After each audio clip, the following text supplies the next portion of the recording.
ஒரு தேர்தல் முடிவுங்கிறது வேற நம்பர்ஸ் இல்ல. அது ஒரு சமூகத்தோட இதய துடிப்பு. அந்த மொழிய நாம எப்படி சரியா புரிஞ்சுக்கிறது? வாங்க, இன்னைக்கு உளுந்தூர்பேட்டையோட தேர்தல் தீர்ப்ப வச்சு ஒரு தொகுதியோட உண்மையான தேவைகள் என்னன்னு ஆழமா அலசி பார்க்கலாம். ஒரு வாக்காளரோட ஓட்டு எதை வச்சு முடிவு செய்யப்படுது? இதுதான் நாம கேட்க போற முக்கியமான கேள்வி. மேலோட்டமான அரசியலை தாண்டி இதுக்குள்ள என்ன இருக்குன்னு நாம பார்க்க போறோம். உளுந்தூர்பேட்டை மக்களை பொறுத்த வரைக்கும் பதில் ரொம்ப சிம்பிள். அது அவங்களோட மண்ணுல, தண்ணில, அப்புறம் அவங்க செய்யற வேலையில இருக்கு. அவங்களோட அரசியல் முடிவுகள் அவங்க அன்றாட வாழ்க்கையோட எப்படி ஒன்னோடு ஒன்னு பிணைஞ்சிருக்குன்னு பாப்போம். சரி, அந்த பிணைப்பை புரிஞ்சுக்க முதல்ல நாம உளுந்தூர்பேட்டையோட சமூக பொருளாதார சூழல் எப்படி இருக்குன்னு பாத்துடலாம். யோசிச்சு பாருங்க, உளுந்தூர்பேட்டையில 93.6% பேர் கிராமப்புறங்கள்ல தான் வாழுறாங்க. இதுவே நமக்கு ஒரு பெரிய விஷயத்த சொல்லுது. அது மட்டுமல்ல, மக்கள் தொகையில பாதிக்கு மேல, அதாவது 51% பேருக்கு நிலையான வேலை வாய்ப்பு இல்ல. இன்னும் சொல்ல போனா, இங்க இருக்கிற மக்கள்ல 1/3 பங்கு, அதாவது 32.2% பேர் பட்டியல் சமூகத்தை சேர்ந்தவங்க. இந்த நம்பர்ஸ் எல்லாம் நமக்கு என்ன சொல்ல வருது? சிம்பிள். இங்கே பொருளாதாரம் முழுக்க முழுக்க விவசாயத்தை நம்பித்தான் இருக்கு. ஆனா அந்த விவசாயத்துக்கு தேவையான உள்கட்டமைப்புல நிறைய ஓட்டைகள் இருக்கு. குறிப்பா படிச்ச இளைஞர்கள் மத்தியில வேலைவாய்ப்பின்மை ரொம்பவே பெரிய பிரச்சனையா நிக்குது. சரி, இந்த மாதிரி ஒரு சமூக சூழல்ல மக்களோட அரசியல் குரல் எப்படி ஒலிக்குது? கடந்த தேர்தல் முடிவுகளை பார்த்தா அது ஒரு கத்தி மேல நிக்கிற மாதிரி ஒரு தீர்ப்புன்னு புரியும். பாருங்க, 2016ல அதிமுக 36% ஓட்டு வாங்கி ஜெயிச்சாங்க.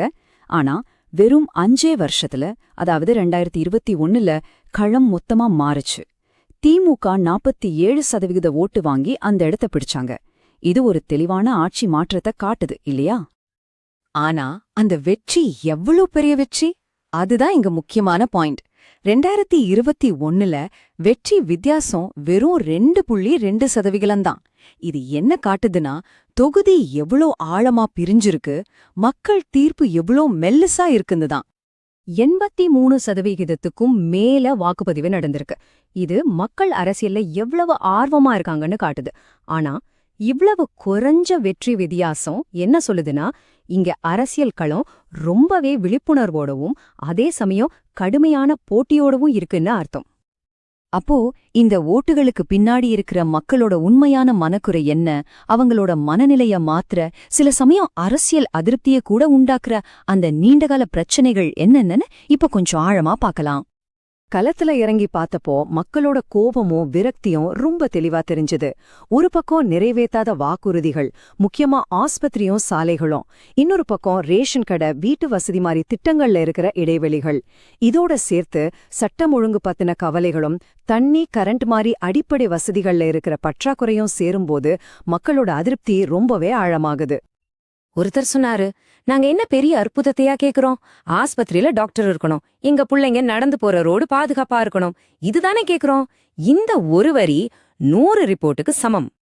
இது வெறும் தேர்தல் அரசியல் இல்ல பாருங்க. இது மக்களோட அடிப்படை கண்ணியம் சம்பந்தப்பட்ட விஷயம்.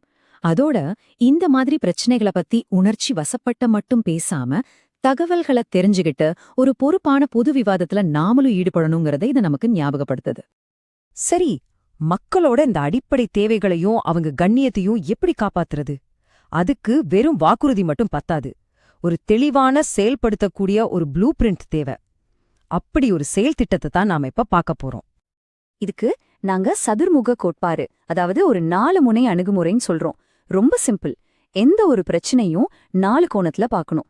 தப்ப தைரியமா சுட்டி காட்டணும், நிலையான தீர்வுகளை கொடுக்கணும், புதுமையான யோசனைகளை கொண்டு வரணும், அப்புறம் மக்களுக்கு பாதுகாப்பா இருக்கணும். இந்த 4 தூண்டுங்களையும் கொஞ்சம் விரிவா பார்க்கலாம். 1, தோல்விகளை அம்பலப்படுத்துறது, அதாவது அரசு இயந்திரத்தோட தவறுகளை தைரியமா வெளியே சொல்றது.